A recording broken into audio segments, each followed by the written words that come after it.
नमस्कार, रिवा 24 के ताजा तरीन अंक के साथ मैं शैलेंद्र। सबसे पहले प्रमुख खबरें। जबा थाना अंतर्गत कुशमैदा में 6 महीने की बच्ची लावारिश हालत में मिली। सड़क पर पुलिस स्टाफ के साथ हंसती खेलती नजर आई।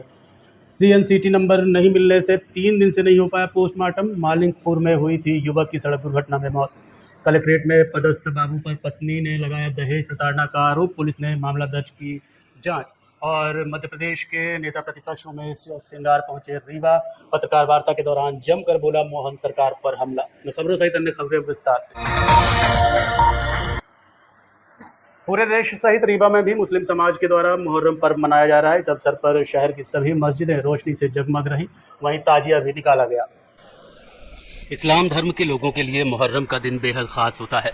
इसे नए साल के रूप में मनाया जाता है। इस्लामिक कैलेंडर के अनुसार मुहर्रम इस्लाम धर्म का पहला महीना होता है।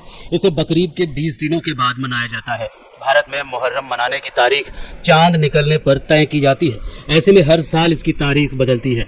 इस्लामिक कैलेंडर के अनुसार इस साल 7 जुलाई 2024 से मुहर्रम शुरू हो रहा है। वहीं आशूरा मनाने की तारीख 27 जुलाई को है। बता दें कि इस्लामिक कैलेंडर में 12 महीने होते हैं, जिनमें से 4 सबसे पवित्र माने जाते हैं। इनमें जुल्कादा, जुल्हिज्जा और मुहर्रम और चौथा रजब नाम शामिल है।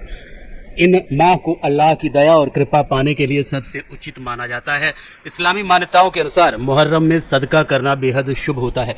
इसमें अल्लाह का आशीर्वाद पूरे साल बना रहता है। ऐसे में आइए जानते हैं इस साल मुहर्रम कब है और इसे कैसे मनाया जाता है। एक तरफ जहां मुहर्रम को नए साल के रूप में मनाया जाता है, वहीं इसे मातम का दिन भी माना जाता है। बता दें, मुहर्रम की 10वीं तारीख को योम आशूरा के नाम से जाना जाता है। इस्लामी मान्यताओं के अनुसार इस दिन हजरत इमाम हुसैन की शहादत हुई थी। हजरत इमाम हुसैन को इस्लाम धर्म का संस्थापक माना जाता है। वो हजरत मोहम्मद साहब के छोटे नवासे थे। ऐसे में हजरत इमाम हुसैन की इस शहादत की याद में मुहर्रम के 10वें दिन को लोग मातम के रूप में मनाते हैं, जिसे आशूरा कहा जाता है। वहीं कुछ लोग इस दिन इमाम हुसैन की शहादत की याद में जुलूस भी निकालते हैं। शहादत को लेकर शिया और सुन्नी दोनों समुदाय की अलग अलग मान्यताएं हैं। ये दोनों इस दिन को अलग अलग तरीके से मनाते हैं। कहते हैं कि इस दिन रोजा रखने से अल्लाह खुश होते हैं और उनका आशीर्वाद बना रहता है। इस दौरान सुन्नी समुदाय के लोग 9 और 10 तारीख को रोजा रखते हैं, तो वहीं शिया समुदाय के लोग 1 से 9 तारीख के बीच में रोजा रखते हैं। इस्लाम धर्म के लोगों का प्रमुख त्योहार मुहर्रम को मनाने के पीछे ऐसा माना जाता है कि हजरत इमाम हुसैन अपने 72 साथियों के साथ मुहर्रम माह के 10वें दिन करबला के मैदान में शहीद हो गए थे। इसलिए उनकी शहादत और कुर्बानी के तौर पर इस दिन को याद किया जाता है और जुलूस भी निकाले जाते हैं। मुहर्रम के दिन शिया समुदाय के लोग इस दिन जुलूस निकालते हैं। दूसरी ओर सुन्नी समुदाय के कुछ लोग आशूरा के दिन रोजा रखते हैं। ये दोनों समुदाय अपनी मान्यताओं के अनुसार इस दिन को मनाते हैं। आपको बता दें कि ये जानकारी सिर्फ मान्यताओं के आधार पर आधारित है। यहाँ पर यह बताना जरूरी है कि रीवा 24 न्यूज किसी भी तरह की मान्यता की जानकारी की पुष्टि नहीं करता। किसी भी जानकारी या मान्यता को अमल में लाने से पहले संबंधित विशेषज्ञ से सलाह जरूर ले लें।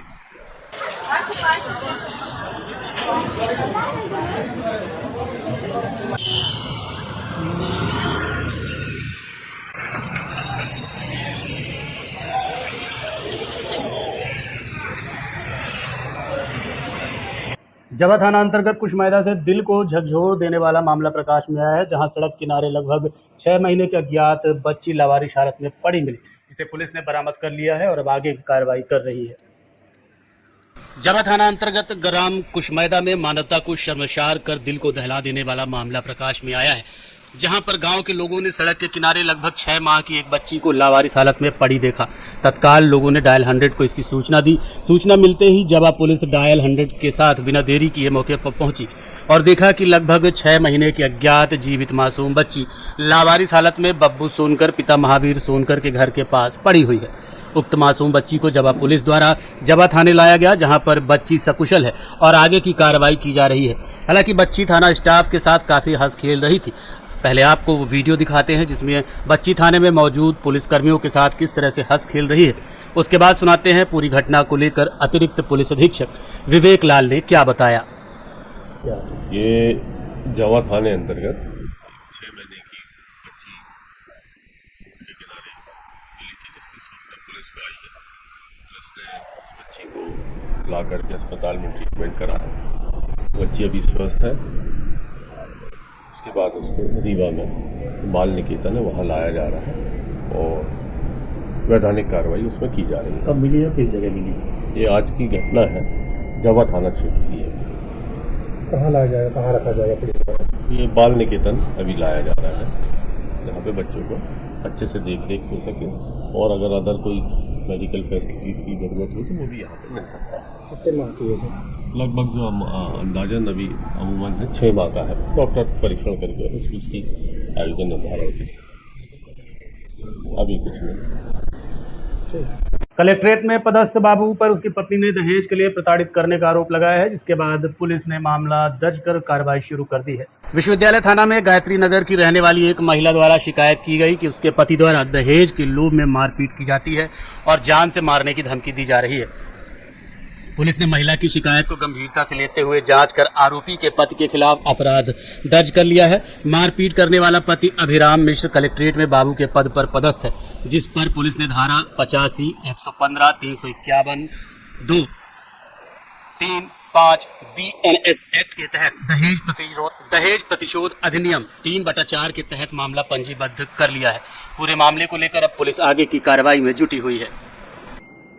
ये विश्वविद्यालय थाना अंतर्गत एक शिकायत हुई थी, इसकी जांच की जा रही थी और जिसमें अंतर्गत हुआ प्रकरण पंजीबद्ध हुआ है 85, 115, 351, 2, 3, 5 BNS एक्ट और अपना दहेज प्रतिशोध अधिनियम की धारा 3/4 ये पंजीबद्ध हुआ है, जिसमें विवेचना भी की जा रही है। ये शिकायत थी मारपीट कर जान से मारने की धमकी और दहेज की मांग। ये कहाँ पर हुआ? ये कलेक्ट्रेट में है पदस्थ। मानिकपुर में सड़क हादसे का शिकार होने के बाद रीवा के संजय गांधी अस्पताल में इलाज करा रहे युवक की 2 दिन पहले मौत हो गई थी। CCTNS के चक्कर में शरीर का अभी तक पोस्टमार्टम नहीं हो पाया है। पूरी खबर तो हम आपको विस्तार से बताएंगे ही, लेकिन पहले आपको बता दें कि CTNS नंबर होता क्या है। गृह मंत्रालय ने राष्ट्रीय स्तर पर अपराध और आपराधिक ट्रैकिंग नेटवर्क और प्रणाली crime and criminals tracking network and system CCTNS की सुविधा को देश के सभी थानों में लागू किया है। इस प्रकार के तंत्र के तहत सभी राज्य के और केंद्र शासित प्रदेश के पुलिस थाने अपराध और अपराधियों से संबंधित सूचनाओं के एकत्रीकरण, सूचना साझाकरण एवं रिपोर्ट दर्ज करने हेतु एक राष्ट्रीय स्तर के पोर्टल का प्रयोग करेंगे। जैसे मान लें कि यदि दिल्ली का कोई 10 साल का बच्चा भटक कर राजस्थान पहुंच जाता है तो उस बच्चे के गुमशुदगी की रिपोर्ट दिल्ली के किसी भी थाने में दर्ज कराई जाएगी।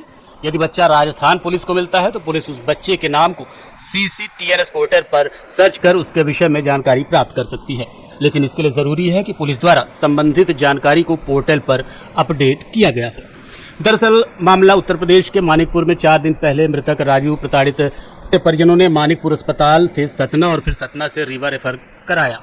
घायल 14 जुलाई को भर्ती हुआ था, जिसकी इलाज के दौरान मौत हो गई। मौत के बाद शव को PM के लिए मरचूरी में रखा गया, लेकिन आज तीसरा दिन हो गया, शव का पोस्टमार्टम नहीं हो सका। दरअसल अस्पताल प्रबंधन द्वारा PM के लिए CCTN नंबर मांगा जा रहा है। परिजन मानिकपुर थाने पहुंचे तो उन्होंने ऐसे किसी नंबर की प्रक्रिया होने से इनकार कर दिया, जिसके बाद अब परिजन पुलिस और अस्पताल प्रबंधन के बीच में पिस रहे हैं। वहीं अस्पताल प्रबंधन का कहना है कि ऐसे मामलों में पुलिस द्वारा लिखित शव परीक्षण का निवेदन किया जाता है, जो नहीं किया गया है। उन्होंने कहा कि PM न होने की जानकारी अब तक नहीं थी, जल्द से जल्द व्यवस्था बनाकर PM करा दिया जाएगा। नहीं हो रहा तो फिर 1 घंटा रोक। कहाँ का मामला है, कहाँ से? ये मानिकपुर का है, महावीर नगर का। ये गांव जा रहे थे बरामा। 1 घंटे तो हमको हो गया। तो क्या रास्ते से जा रहे, ये मालूम नहीं है कि किसी ने मारा है कि या एक्सीडेंट हुआ, इसके बारे में हमको कोई जानकारी नहीं मिली। और इसके बाद हमको हॉस्पिटल से एक छोटा मोबाइल लिए थे, तो उससे ही फ़ोन गया हॉस्पिटल मानिकपुर से कि आपके भाई का एक्सीडेंट हो गया है, आप जितनी जल्दी हो सके तो गाँव में सूचना दीजिए, आ जाइए मानिकपुर। फिर वहाँ से चाचा के लड़के हैं गोपीपुर से, फिर वो आए हैं बड़ी भाभी लोग को लेके, तो वहाँ मानिकपुर से रिफ़र कर दिए गए सोनीपुर लेके नहीं गए हैं, इसका सीधा सतना है, सतना से रिफ़र कर दिया गया यहाँ रीवा के लिए। यहाँ इनकी मौत हो गई। हाँ, यहाँ पे इनकी मौत हो गई। 2 दिन से बाडी पड़ी है, क्या PM नहीं हो रहा? नहीं, PM नहीं हो रहा। वो जो कागज़ उधर के लिए मानिकपुर के लिए भेज रहे हैं तो बोल रहे हैं वहाँ पे ऐसा कोई सिस्टम नहीं है। CCTNS जी, मध्य प्रदेश में CCTNS लागू है? जी, अभी एक टाइप से लागू हो गया है जी। यहाँ पे नहीं हो रहा है, PM नहीं हो रहा है जी, वहाँ पे नहीं हो रहा है। इसका मेरा राजेश कुमार प्रजापति। अच्छा, खत्म हो गया, क्या नाम है? राजू। पूरा नाम? पूरा प्रजापति नहीं डालते हैं, सिर्फ राजू ही बस डालते हैं। तो हम उसका पीएम उसी दिन हो जाता है। बिना पीएम के लिए एक नियम है, जब तक पुलिस हमारे पास एक आवेदन लेके कि इसका पीएम होना है, क्योंकि कोई भी पोस्टमार्टम या मेडिको लीगल कोई भी केस होता है वो पुलिस की कस्टडी में रहता है जब तक कि उसका पीएम नहीं हो जाता है, और उसके पहले पुलिस कस्टडी में है मेडिको लीगल केस, तो पुलिस हमारे पास रिक्वेस्ट लेके भेजती है कि इसका पीएम होना है। चाहे कहीं से भी जिसकी कस्टडी में पुलिस है, तो अगर चाहे वो हमारे पास लाएगा तो हम उसका पीएम कर देते हैं। अभी इसकी अगर कोई ऐसी सूचना नहीं होगी, इसलिए हम लोगों ने इसका पीएम नहीं हो पाया। अगर कोई ऐसी परेशानी है तो हमारे चिकित्सक हैं, मैं भी अभी यहाँ पे ही आया हूँ और मैं यहाँ बैठा हूँ। आप पहली बार मेरे को यह सूचना मिल रही है, मैं इसका तुरंत अभी पूछ के जहाँ से भी होगी इसकी पुलिस रिक्वेस्ट में अगर देर हो रही है तो मैं उसको तुरंत करवा देता हूँ, उसका पीएम भी हो जाएगा, इसमें कोई देरी नहीं होगी। हमारी तरफ से बिल्कुल आपका बिल्कुल कहना है, ये बहुत ही संवेदनशील बात है, और इसमें हमारे चिकित्सक और हमारा अस्पताल और प्रशासन पूरा बिल्कुल विशेष रूप से इस पे है। हमारे निर्देश भी है कि कोई भी टेक्निकल इस विषय पे कोई भी प्रॉब्लम नहीं आनी चाहिए, चाहे कंप्यूटर की हो, CCTNS की हो, कुछ भी हो। अगर कहीं से कोई नेट या कोई गड़बड़ है, इस चीज को आप ना माने। अगर पुलिस की रिक्वेस्ट है, आपके पास हाथ से भी रिक्वेस्ट देता है, फॉर्म भर के देता है, तो आप उसको माने और उसका तुरंत पीएम करें। जी बिल्कुल, मैं अभी इसका पता कर लेता हूं और इसका अभी पोस्टमार्टम जल्द से जल्द करवा देता हूं। अगर सूचना है नहीं होगी तो मैं पुलिस से भी सूचना बुलवा लेते हैं, इसकी कहां से देरी हो रही है, तो उसकी सूचना भी बुलवा के उसका करवा सर आज 24 घंटा से ज़्यादा हो गया बॉडी का, खाली पीएम के खातिर नहीं हो रहा कि वो जो नंबर है OTP का, हाँ CC ऐसे लेके, तो वहाँ कहते हैं यूपी वाले, मोहनपुर के थाने वाले कहते हैं कि हमारे यहाँ कोई सिस्टम नहीं है, ये खत्म, वो जो पुराना था पंचनामा करा के बाद दे दिया जाती है, यहाँ कोई नंबर नहीं है। हमारे पास यही बोल रहे हैं, आज भी बोल रहे हैं। पोस्टमार्टम कराने आए हैं, क्या नाम है उनका? राजू नाम है, दामाद हैं। कैसे मौत हुई थी? वो मानिकपुर से जा रहे घरे, बड़ा माफी घर है साइकिल से, तो ये करबी हाईवे रोड में क्रॉसिंग रेलवे स्टेशन है, तो वहीं पे एक्सीडेंट हुआ था। अभी ये नहीं मालूम है कि कैसे हुआ कैसे नहीं हुआ। कहाँ, कौन सा जिला लगता है, कौन सा प्रदेश? मानिकपुर लगता है, करबी जी मानिकपुर। वो नंबर न आने के कारण आपका पीएम नहीं हो पा? जी नंबर न आने के कारण नहीं हो पा रहा है। कितने दिन से परेशान है आप? जी आज हमको तीसरा दिन हो रहा है यहाँ। 2 दिन लगे। जी आपका नाम क्या है? रामहित प्रजापति, थाना हमारा पनमार माने है, जिला रीवा MP लगता है। संबंध में किसी से बात हुई यहाँ चौकी प्रबंधन से या अस्पताल प्रबंधन से कि भैया पीएम कब तक कुछ नहीं होगा? मध्य प्रदेश के रीवा जिले वर्तमान में अब मऊगंज की नई गढ़ी जनपद की जिलहड़ी पंचायत का 68 लाख का घोटाले का जिन एक बार फिर बाहर आया है। जिलहटी से शिकायतकर्ताओं सुधाकर सिंह गहरवार, वंशपति द्विवेदी, जगदीश सिंह गहरवार और देवेंद्र बहादुर सिंह गहरवार ने बताया कि उन्होंने सामूहिक तौर पर अपने ग्राम पंचायत में हुए व्यापक स्तर के भ्रष्टाचार की कई वरिष्ठ कार्यालयों में शिकायत की गई थी, जिसके बाद मामले की जांच त्योथर SDO SR प्रजापति और CEO जनपद नई गढ़ी से 2 बार कराई गई, जिसके बाद दोनों मरतबा 68 लाख की वसूली और कार्रवाई प्रस्तावित की गई। लेकिन CEO जिला पंचायत ने तीसरी बार जांच कराई और जांच उपयंत्री प्रवीण पांडे द्वारा कराई गई, जो इस मामले के एक आरोपी भी हैं और जिनके नाम पर लगभग 15 लाख की वसूली भी बनाई गई है। सवाल ये था कि क्या स्वयं आरोपी रहे उपयंत्री से अपनी ही जांच कराई जा सकती है? क्या कहना है शिकायतकर्ताओं का, आप सुनिए। 68 लाख का दिया था, लेकिन बीच में उससे निचले स्तर के लोगों से जांच कमेटी गठित की गई, जिसके नाम से ये राशि डकारी गई है, उसी के नाम से उन्हीं को वो किया गया था, टीम जांच में रखा गया था। तो 68 लाख का 56,000 में परिवर्तन कर दिया गया था।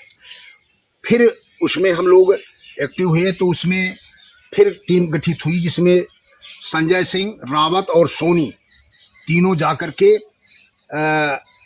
वहाँ पर पूरी जांच किए। उसका प्रतिवेदन आज तक देने में हम लोगों को आने जाने में परेशान कर रहे हैं कि कल देंगे परसों देंगे, जबकि जिला CO ने जनपद पंचायत CO को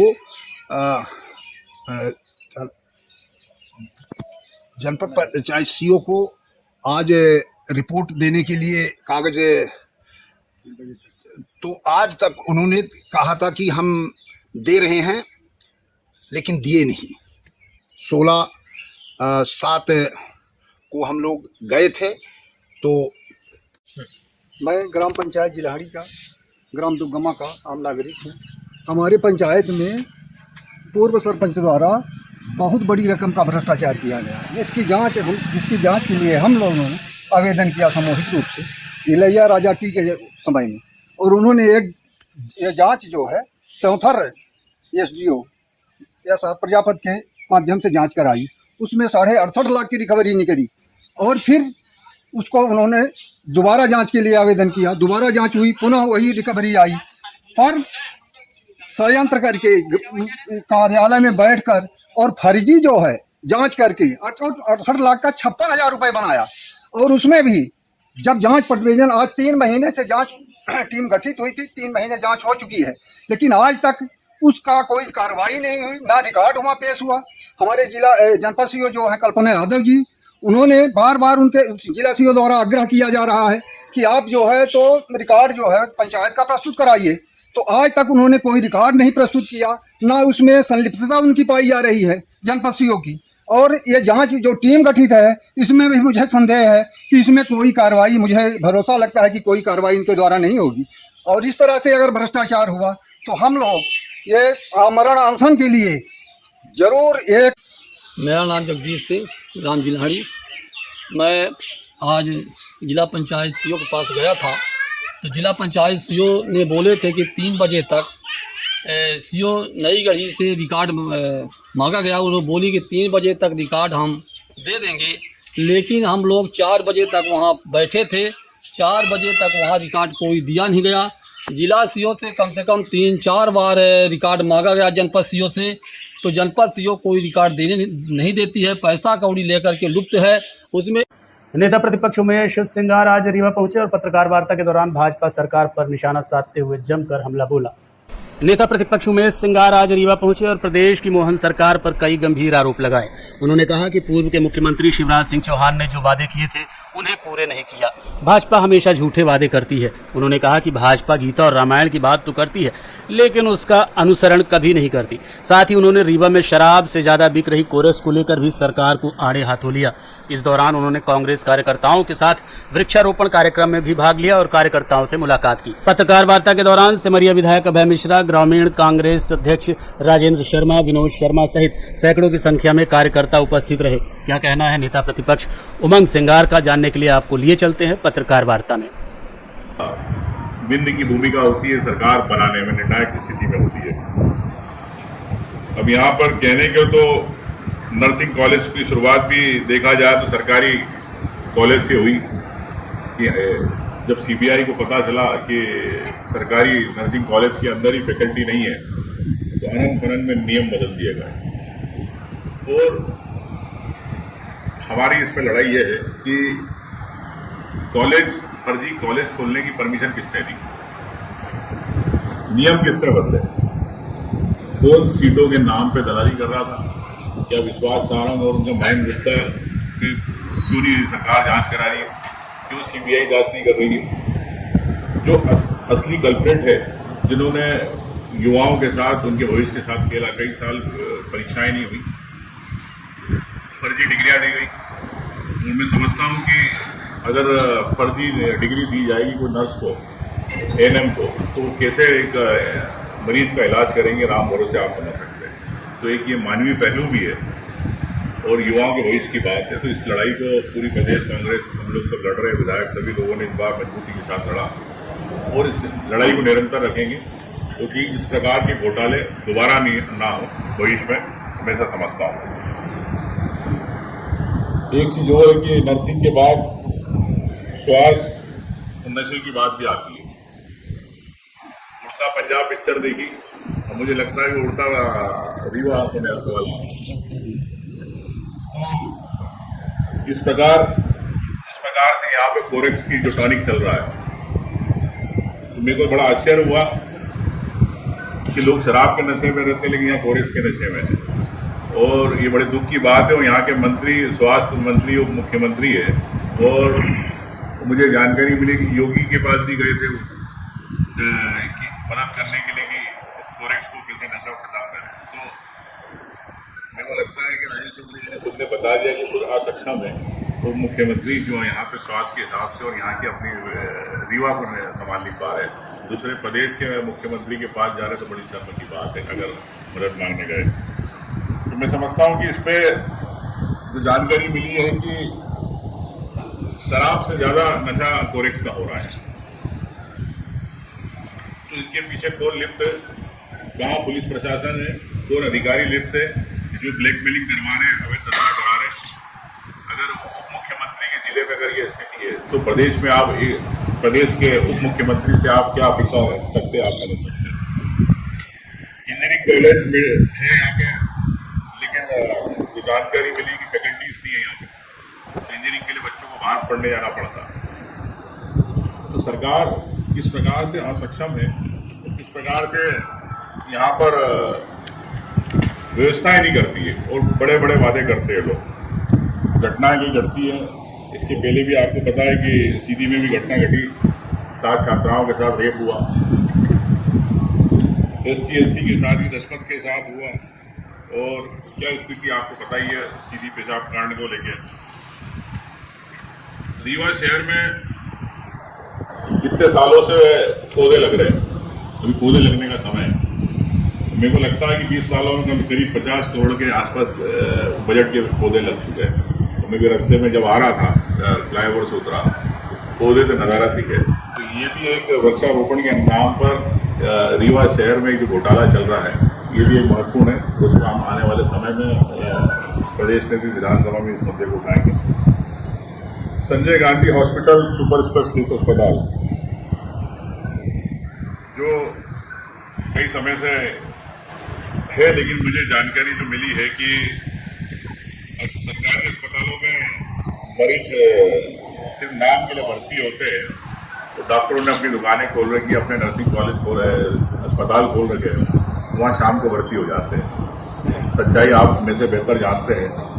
तो क्या मुख्यमंत्री इतने असक्षम है, सरकारी कॉलेज की व्यवस्था ढंग से नहीं करा।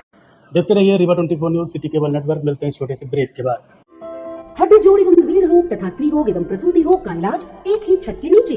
विघ्नहर्ता hospital and trauma centre, hotel landmark के पास, रतहरा, रीवा। डॉक्टर संतोष सोनी, पूर्व चिकित्सक, बॉम्बे हॉस्पिटल, मुंबई। हड्डी जोड़ एवं रीढ़ रोग विशेषज्ञ, छोटे चीरे एवं दूरबीन विधि द्वारा हाथ तथा पैर की हड्डियों का ऑपरेशन। गठियाबात, जटिल एवं बिगड़े हुए फ्रैक्चर का बेहतर इलाज करते हैं डॉक्टर संतोष सोनी। विघ्नहर्ता हॉस्पिटल ट्रॉमा सेंटर में ही स्त्री एवं प्रसूत रोग विशेषज्ञ डॉक्टर शैलजा सोनी भी उपलब्ध है, जिनकी देखरेख में नॉर्मल डिलीवरी, सिजेरियन ऑपरेशन एवं बच्चेदानी से संबंधित ऑपरेशन की बेहतर सुविधा। संतानहीन दंपत्ति तत्काल संपर्क करें। विघ्नहर्ता hospital and trauma centre, hotel landmark के पास, रतहरा, रीवा। सुविधाजनक एवं सफल इलाज हेतु आज ही संपर्क करें। विघ्नहर्ता hospital and trauma centre, hotel landmark के पास, रतहरा, रीवा। मोबाइल नंबर 7828781983 अथवा 8462956774 पर। मानसिक रूप से रोगी महिला ने आत्मदाह कर लिया, परिजनों ने इस घटना पर किसी के ऊपर भी आरोप नहीं लगाया है। सतना जिले के रामनगर की रहने वाली अर्चना सेन बचपन से ही मानसिक रोगी थी। साल 2021 में उसकी शादी मैहर जिले के खैरा दतूरा में हुई। घटना के दिन उसका पति दाढ़ी बाल बनवाने के लिए गया था। घर में कोई नहीं था। उसकी मां शारीरिक रूप से कमजोर है और उसे कम दिखता भी है। इस दौरान महिला ने खुद को आग के हवाले कर दिया, जिसे गंभीर अवस्था में संजय गांधी अस्पताल में लाया गया, जहां डॉक्टरों ने उसे मृत घोषित कर दिया। हालांकि घटना के बाद परिजनों ने किसी भी आरोप से इनकार कर दिया है। उनका साफ कहना है कि महिला मानसिक रूप से पीड़ित थी, इस वजह से उसने आत्महत्या की है। लेकिन यहाँ एक सवाल तो बनता है कि अगर महिला मानसिक रूप से पीड़ित थी तो फिर उसका विवाह ही क्यों किया गया। घटना के संबंध में हमने महिला के परिजनों से बात की। या 12 तारीख को आप काहे के लिए लगाने के पता चला? क्योंकि दिमाग डिस्टर्ब है, दिमाग सही नहीं है इसकी। कब से मानसिक रोगी थे? मानसिक रोगी कब से? बचपन से। उनका विवाह कब हुआ था लगभग? शादी कब हुई थी आपकी? 2021 में। नाम क्या है उनका? अर्चना सेन। मायका कहाँ जाइए? माई के सिमरिया, रामनगर, दुहरिया। और आपका ये घर कहाँ पे था? इनका ससुराल मैहर के पास, खैरा। क्या नाम है? मातेंद्र सेन। मातेंद्र सेन। ये घटना क्या हुई है? घटना हो गई है, वो हम रहबे नहीं घर में रहे हैं। हम अपने से आगे लगा लिए तो क्या करें। कौन है आपकी? बिटिया है हमारी। क्या नाम था इनका? अर्चना। शादी कब हुई थी? 14। ये कैसे मानसिक विषय? हाँ, मूड से मन बना। तो नहीं है। हाँ नहीं है। ये कहाँ शादी किए थे आप? यहाँ खारा धतूरा मैया के पास है। मैयर? हाँ, खारा कौन सा धतूरा। गाँव?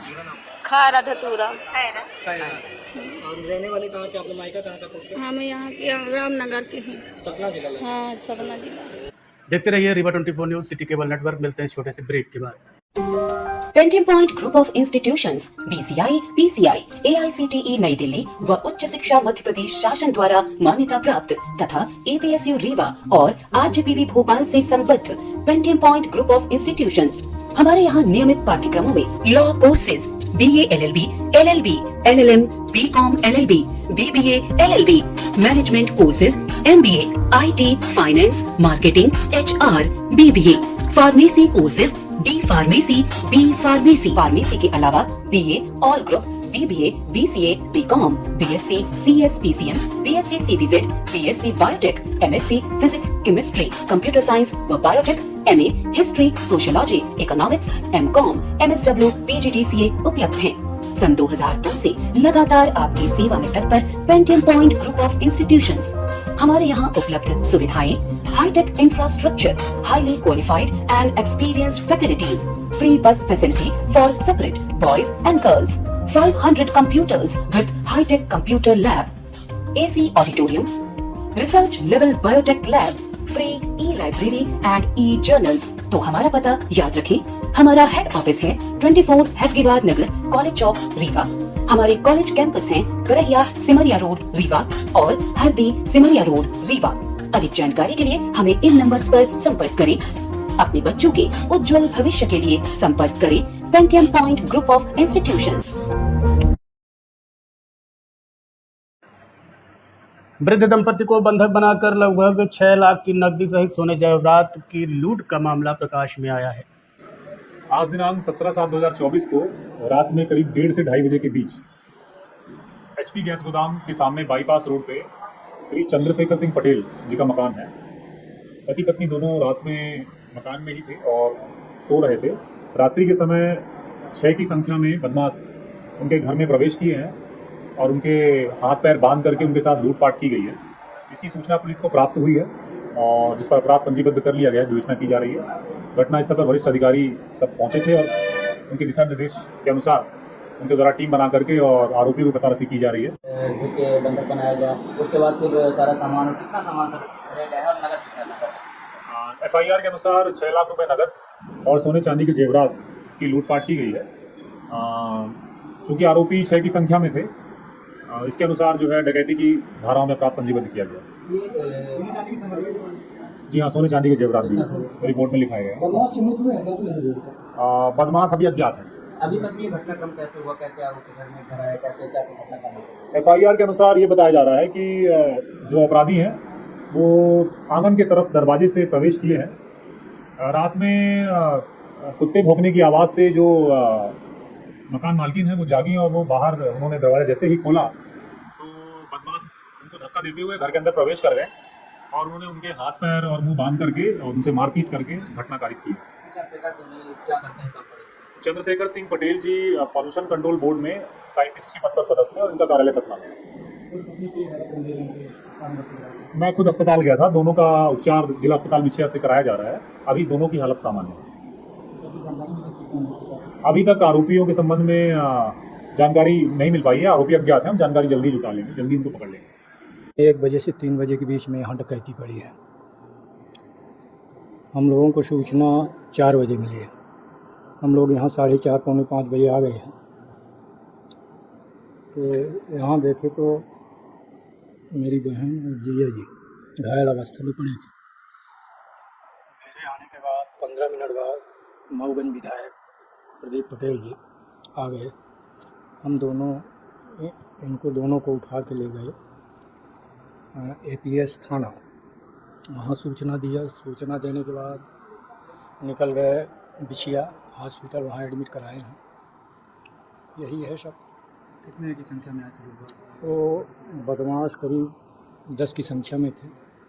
उनका वेशभूषा पूरा काले रंग से बंद था, कपड़े से मुंह में वो लगाए थे, क्या बोलते हैं उसको, मास्क वगैरह, केवल आँख दिख रहा था, दस्ताने पहने हुए थे। घर के अंदर प्रवेश कैसे किया? घर के अंदर क्या थी कि मेरी सिस्टर यहाँ लेटी हुई थी, जीजा हमारे और अंदर के कमरे में सो रहे थे। जब ये पीछे का दरवाज़ा, वहाँ कुत्ता बंधा था, कुत्ते की जब आवाज़ आई ज़ोर ज़ोर से, सिस्टर गई तो गेट खोल गया। गेट के बगल से एक आदमी लगा हुआ था। जैसे गेट खुला, मेरी बहन का नज़र उसकी तरफ, बदमाश की तरफ गया। जैसे गेट बंद करने के लिए कोशिश की, वो धक्का देके गिरा दिया। 3 आदमी उसके पीछे पीछे आ गए। तो 3 आदमी तो जीजा जी को पकड़ के बंधक बनाए। फिर 3 आदमी बुलाया है, सिस्टर को बंधक बनाया, पूरा मुंह बांधे, आँख बांधे, पैर बांधे, हाथ बांधे, मारपीट भी की? मारपीट भी किए। कहाँ चोटें आई? छोटे जीजा जी के कमर में, पूरे शरीर में है। धारदार हथियार से मतलब वार नहीं किए हैं, अंदरूनी चोटें बहुत हैं। बंदूक, रिवॉल्वर वगैरह या हाँ, किसी का टक्कर? उनके पास बता रहे थे कि 2 रिवॉल्वर थे, और फिर 2 रिवॉल्वर के बाद क्या है कि आंख भी बंद कर दिए थे, क्या लिए थे क्या नहीं लिए थे। क्या करते हैं जीजा जी आप? क्या को प्रदूषण विभाग में सर्विस करते हैं। किस पद में? सतना में किस पद में? वैज्ञानिक पद पर है। कितने की चोरी हुई? करीब बता रहे हैं, अभी तो डिक्लेयर नहीं हुआ। कैश जीजा के पास 3 लाख था, सिस्टर के पास 3.5 लाख था। कैश 15-16 के करीब सोना था, तोला 2-3 केजी चांदी था, और वगैरह वगैरह रहा होगा। कितने घंटे तक बदमाश हो सका? यहाँ बदमाश 2 घंटे 2.5 घंटे। देखा जा रहा है कि 5 कमरे हैं, 5 कमरों में 5 कमरों में अच्छा उत्पाद मचाए हैं जी। पूरे अलमारी ताले पूरा एक तरफ से। अब आप लोग देख ही रहे हैं। पहचान नहीं? नहीं, पहचान नहीं हो आपको पाई। किसी भी संख्या? अब देखिए आने वाले समय में। आज की खबरों में बस इतना ही। देखते रहिए रिवर 24 न्यूज़। नमस्कार।